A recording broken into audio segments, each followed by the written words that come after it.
We just co-published a paper with CBCC, Comprehensive Blood and Cancer Centers, which is the largest private cancer center on the West Coast, and Christus Health, which is one of the 20 largest healthcare systems in the United States with 600 hospitals and clinics, demonstrating that we can detect CTCs in stage 0 breast cancer. We can detect it in stage 1 breast cancer.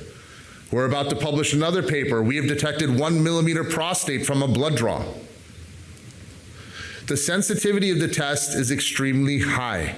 We catch it very early because we catch it at the cellular level. We, in fact, have detected cancer at the cellular level before it shows up on imaging. Imaging cannot detect at a cellular level because it doesn't have the resolution. You have billions of cells. You don't have billions of pixels. It's literally impossible. 1 gram of tumor mass kicks off 3.2 million CTCs a day, roughly. To put that in perspective, if you had breast cancer, 1 gram is not even palpable. You can't feel it, really. It's so small, they will often and most often refuse to biopsy because they will miss or they will not get enough tissue. And if you cannot biopsy it, you cannot diagnose it, you can't stain it and give it to a pathologist to examine. So 1 gram, which is not palpable, which is not biopsiable, which is not diagnosable, kicks off about 3.2 million CTCs a day. That's at stage 0. The half-life of a CTC is 27 to 29 minutes generally in the literature. Let's call it 30 minutes to make the math easy. 3.2 million a day is 150,000 per hour. 150,000 times 24 is 3.2 million. Or 75,000, half of that, every half hour, every 30 minutes. That means 1 gram can shed 75,000 CTCs into your bloodstream every 30 minutes. The human body has 5,000 milliliters of blood, plus or minus. Body weight varies from 4,600 to 6,400 generally. At 75,000 CTCs on 1 gram of tumor mass, over 5,000 milliliters of blood, if you divide that, that's 15 CTCs per milliliter per gram of tumor mass.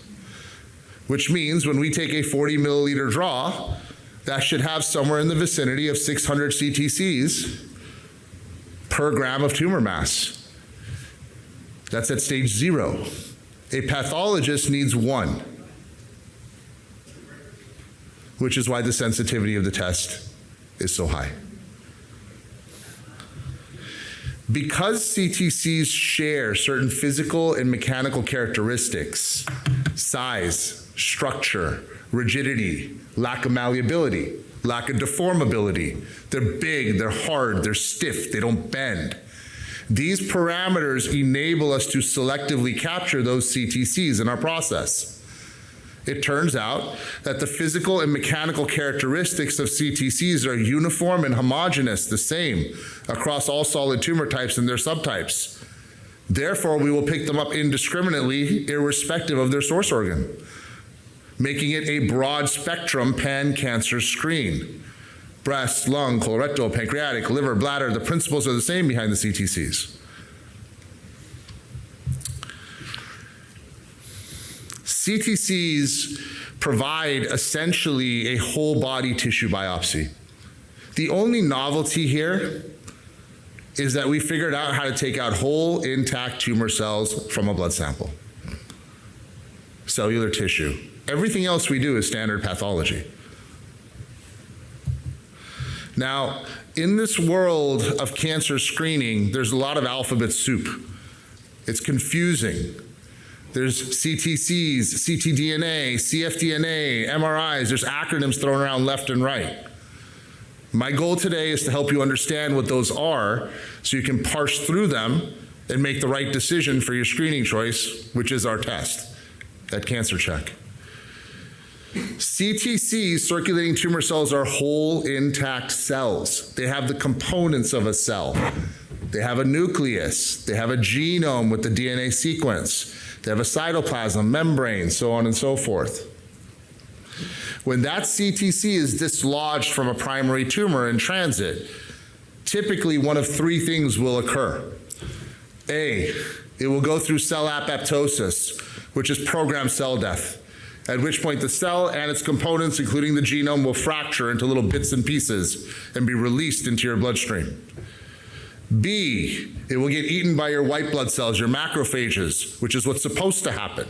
That's your immune function, trying to kill them. It literally looks like a Pac-Man that will chomp it down and crunch it and break it into little bits and pieces, including its components, including the genome. Or C, they will travel through your capillaries, where the shear forces, the physical stresses will fracture the cells into little bits and pieces once again. When any of those events occur, little scripts and scraps of the genome are floating around your blood, little bits and pieces of DNA, incomplete bits and pieces of DNA. What a lot of companies in cancer screening are trying to do today, there's a whole sea of them, is take biomarkers or these little scripts and scraps in a black box, apply mystical, magical algorithms, AI, artificial intelligence, ML, machine learning, NGS, next generation sequencing, heavy computational processing, and extrapolate to guess, do we or don't we have a tumor cell? The problem is it's a guess, and those extrapolations are highly erroneous. We can debate the quality of that guess based on the quality of the algorithms in the box, but it is a guess. We at Cancer Check do not guess. We take out whole intact tumor cells that are physically placed on a glass slide, that are affixed, put into the palm of a pathologist to examine under a microscope, just like they would a tissue biopsy, because it is cellular tissue. And tissue is the gold standard for pathologists. And the output is a board-certified pathology report.